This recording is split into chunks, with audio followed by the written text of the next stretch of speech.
點解啦？用不鏽鋼煮嘢食啦，成日都黐鑊㗎。黑咗個鑊啦，又點樣洗呢？大家係咪成日都有啲咁嘅問題呢？ Hello， 大家好，我係 Jerry。咁今日啦就會分享一下不鏽鋼廚具嘅。不鏽鋼廚具啦，唔同嘅不鏽鋼品牌做嘅 pan 啊、pot 啊，都可能唔同嘅做法。咁我用呢種啦，就係用夾層去做嘅不鏽鋼 pan 嚟嘅。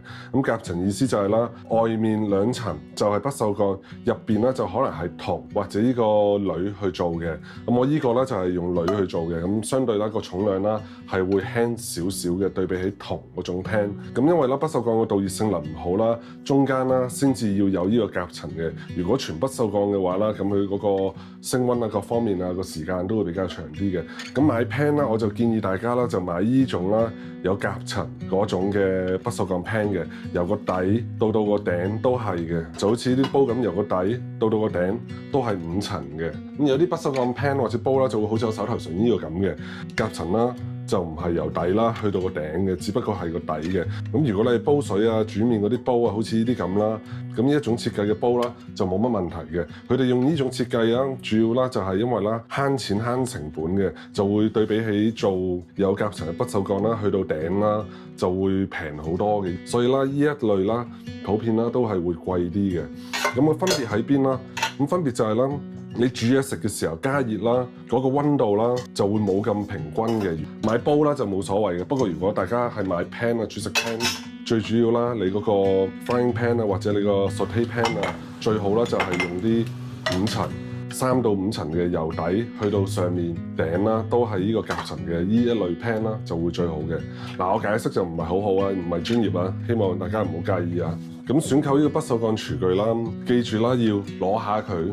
攞上嚟睇下佢重唔重，個重量重嗰啲啦，通常越重啦，個質量啦就越好嘅。如果太輕嘅話啦，我就唔建議大家買嘅。通常太輕嗰啲啦，佢嗰啲不鏽鋼啊，可能用啲料啊好薄啊、剩啊，咁會導致你煮嘢食啊個溫度啊就 keep 得冇咁好嘅，好容易話你加啲嘢食落去，佢個溫度啦即刻降低咗，好快咁降低，咁啊導致咗啲嘢食黐咗個面度，或者你熱過頭。咁佢一下啦，就會將你嗰個食物啦就燒燶咗嘅，所以買啦一定要買啲重身嘅靚嘅不鏽鋼 pan 去煮嘢食咯。你咪買廚具啦，我就建議啦啲煲啦嗰啲買靚啲，因為咧呢啲不鏽鋼煲啦係好難爛嘅，你用到老啦都可以仲用緊嘅。你買一 set 過啦，佢啲 pot 嗰啲大細啦會啱啱好嘅，你亦都收藏嘅各方面啊，放你上嚟啊都會方便好多。咁你廚房佔嘅空間啊各方面啊，亦都少好多嘅。煲啦，大中細一定要有。平時煮下麵或者餃子嗰啲啦，就可以用個細嘅。咁例如話，有時一個人煮意大利粉嘅，咁我就會用呢個煲嘅，因為意大利粉要多啲水嘅，咁我就用呢個煲啦去煮嘅。你整 sauce 啊、西餐嗰啲 sauce 啊、醬汁啊、燜牛腩啊，成個各方面啊，都一樣可以用呢個 size 嘅。咁最後一個啦，就係大嘅。大嘅啦就唔使講啦，肯定攞嚟煲湯啊，或者燜一大堆咖喱啊、剩啊嗰啲啊，咁我就用呢個大嘅不鏽鋼煲嘅。好啦，咁到呢個煮食 pan 啦，通常咧就會有2種嘅，一種咧就係 frying pan 嘅，咁你平時煎牛排啊、煎雞蛋啊、剩啊，你就可以用 frying pan 嘅。咁另一種咧就係一種 saute pan 嘅，呢種 pan 咧就方便你有時係做醬汁啊，或者啲 sauce 比較多嘅時候啦，去用嘅一種 pan 嚟嘅。咁我就平時中意煮 pasta 啦，就會用呢個嘅，用 frying pan 啦，啲 pasta 啊就好大機會有啲 sauce 有時搞下就會跌咗出嚟嘅。不過煎牛排或者炒嘢食嘅時候啦，用 frying pan 咧就會好好多，因為你 flip 嘅時候呢度有個彎位啦，咁就好容易將啲嘢食啊 flip 到嘅。好啦，咁而家簡單咁講完咗購買呢個不鏽鋼 pan 啦，咁下一樣嘢咧就係煮嘢食。點解咁多人煮嘢食會黐底？咁啦，第一樣嘢煮嘢食之前要 preheat 預熱佢，預熱開中火就得㗎啦，唔好開大火。3分鐘到4分鐘左右。咁點樣先為之夠熱啦？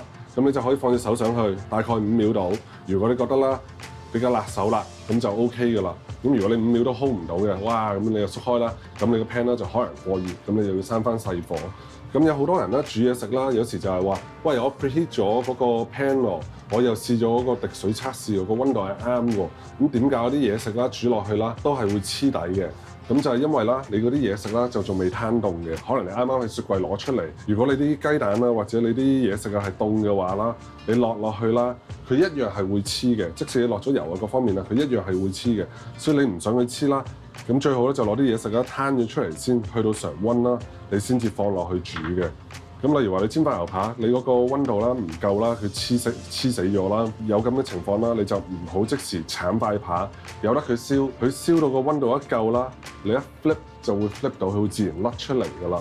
咁大家記住啦，唔使攞水滴落去嘅，你放隻手上去5秒度，你覺得係哇都熱啦，咁就 OK 㗎啦。咁除咗呢個方法之外啦，仲有另一個方法啦，可以睇下個 pan 啲溫度夠唔夠嘅，就係放油落去。你見到啦，啲油落咗落去有少少煙出啦，咁個溫度就 O K 噶啦。不過如果煙咧係好大嘅，嘭嘭聲咁樣上嘅，就證明啦 pan 咧就太熱噶啦。咁我而家呢個出少少煙嘅，咁啊證明個溫度啱噶啦。咁啊攞一攞個 pan，倒啲雞蛋落去，胡椒，係啊，完全冇黐到，你就咁反就得㗎，咁就 O K 噶啦。依家就做一個好簡單嘅 pepper steak。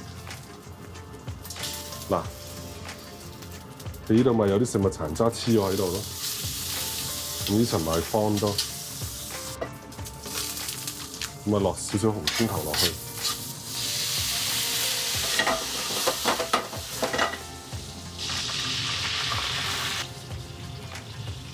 加啲 cream。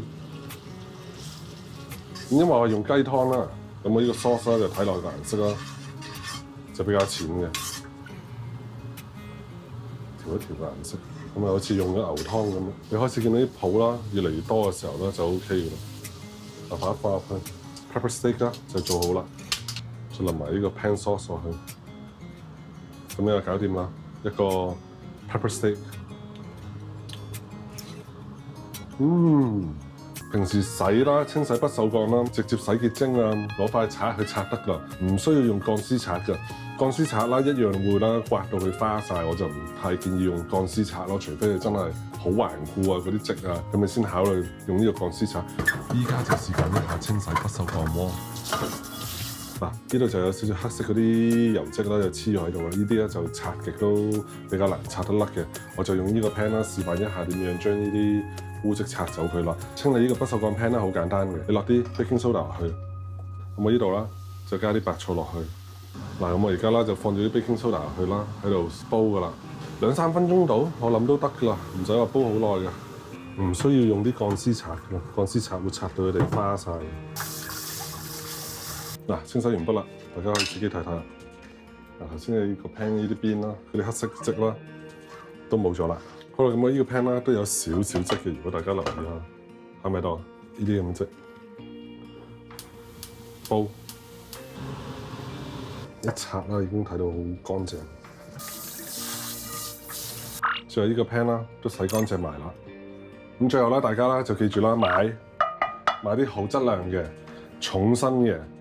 一塊過由底到頂嘅呢一類嘅不鏽鋼 pan 啦，就最好噶啦。咁如果啦，你話想做 pan sauce 嘅，有時會燜嘢啊、燉嘢耐啲嘅，咁啦就建議啦就用不鏽鋼。好啦，咁希望大家中意今日呢期視頻，記得點個 like 俾我，洗咗幾次碗噶啦。